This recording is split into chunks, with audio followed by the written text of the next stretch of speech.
You viewers, welcome back, and so yeah, I wanted to do a few boss practice sessions. I was like, why not record? Why not? Why don't I record this stuff? But so anyways, as you can see, these are all of my achievements against the bosses, and you can see I beat every single.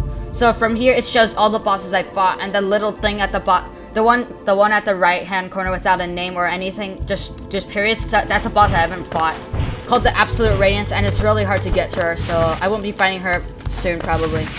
But I've gotten close to fighting her before. But as you can see, the yellow ones means I've beaten those. So if you see those yellow circles, that means I've beaten those bosses on Radiant mode. I didn't get hit a single time, and those white dots mean that I've beaten that boss when they do twice the normal damage, and the brown ones means I've only beaten them on regular damage mode, attuned. But as you can see, I have many radiant ones over like the others, and that's nearly all the bosses in the game I've beaten on radiant mode. But there's a boss I'm actually missing. Just so you know, this is my first playthrough, and I didn't know that. So there's supposed to be a guy over here named Great Prince Zote. There should be a statue of him. But he only appears depending on what action you took early game. So there's a guy named Zote the Mighty, and I'm going to show you a secret place. But anyways, Zote the Mighty, he's one of the most hated characters in the game. But he's practically a joke boss. You get to fight him. He keeps saying that he's one of the strongest warriors in the game, but yeah, he repeatedly gets captured or defeated.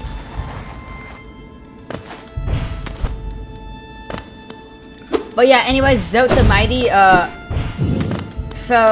But when I first played, Wait, actually, this is still my first playthrough.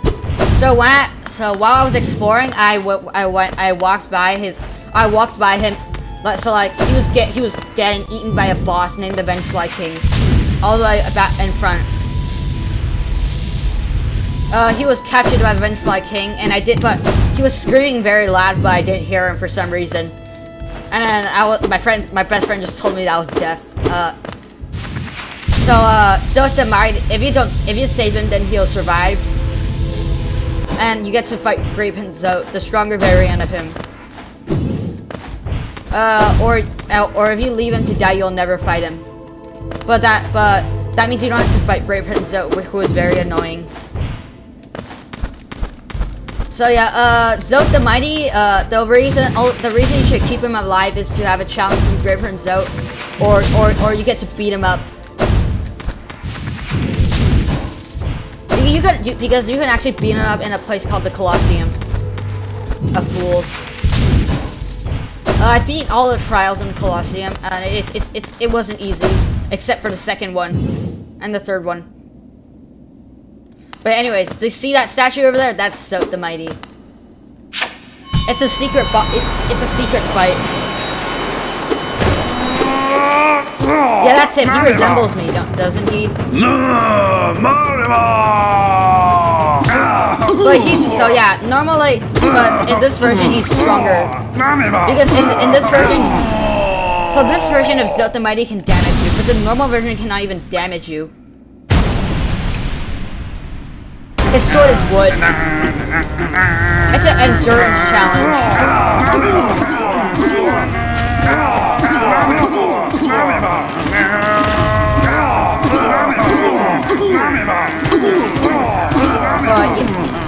So as you can see, it's very simple. At first.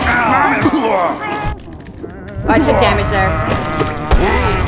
So Hollow Knight has the concept of contact damage, where if the enemy touches you, then you take damage. There are only a few foes that can't even damage you at all. Not even contact damage.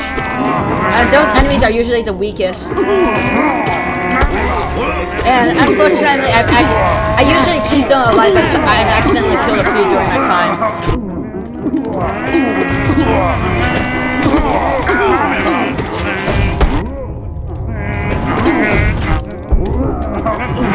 the big one is my biggest problem. That really fat one is my biggest problem. These are actually different variants of zote.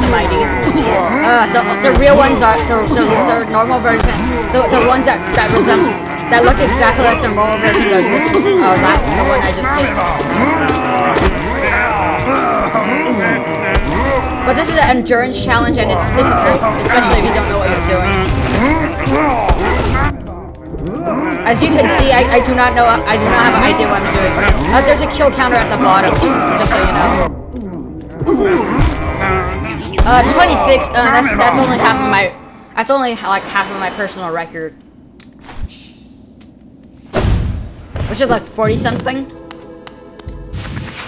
But yeah.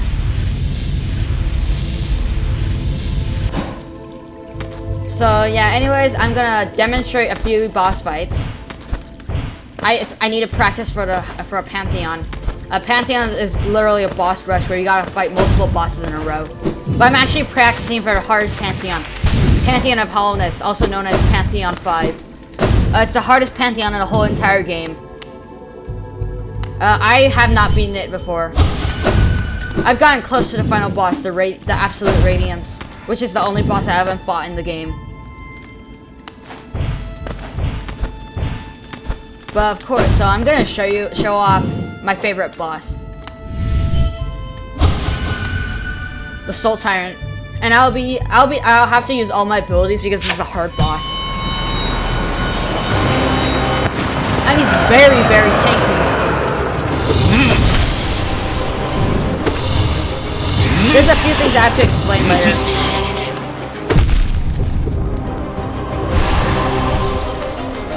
So of course, you'll probably not be hearing a lot of conversations from me.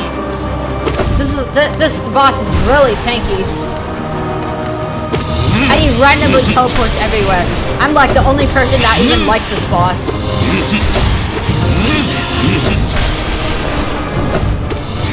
People hate me for liking this boss.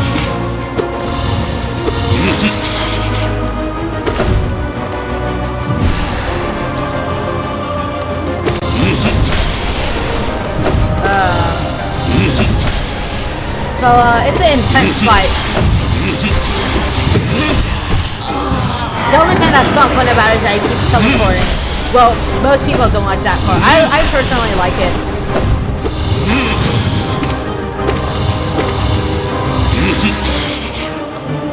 Okay, I got hit there. I should have shake dash. I should have shake flips.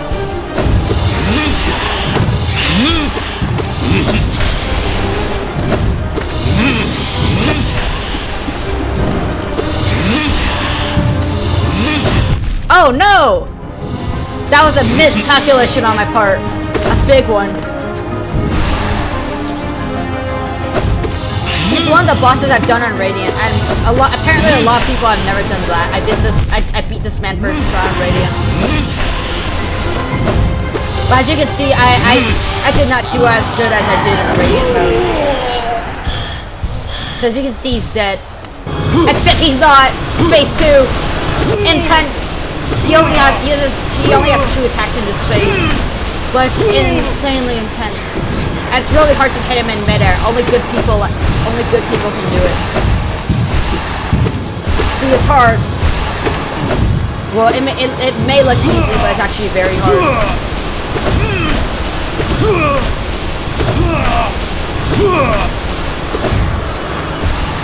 Oh no! I suck at it. And just like that, he's dead.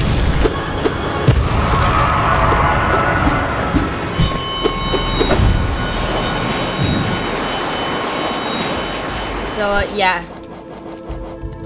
So I'm gonna show you so I have a few explaining to do, which I'll explain in the next video.